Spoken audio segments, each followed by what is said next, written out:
Gaurko txakolindaztaketa baino lehen, onda desafilua, amazarren artean, gaztian artean, korrika eta segan eta zoragarria izan da, jende gazte andana etorri da, eta horrek nola baiteko neurgailu bat eman digu guri, eta egia da, aurten beste inoiz baino jende gehiago etorri dela, bai hasieratik, gero Realan partiduare bat zegoen eta horrek pixkat mermatu digu, baino ondoren izugarrizko jende pila bat etorria, eta gaurko egunaren giroa ikusita, Amasa gainezka dago eta ikusi besterik ez dago nola upategiak ustutzen ari dian eta ja oso gutxi gelditzen zaizkigu eguna bukatzeko.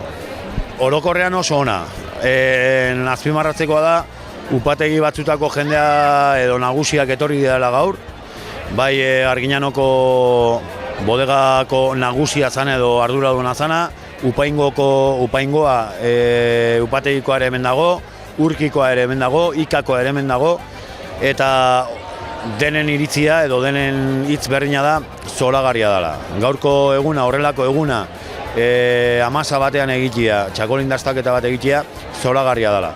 Ez zutela espero hainbesteko bun edo jendetza edukitzia, eta herri txiki bat izanik, nolako giroa sortzen den txakolindaztaketa batian.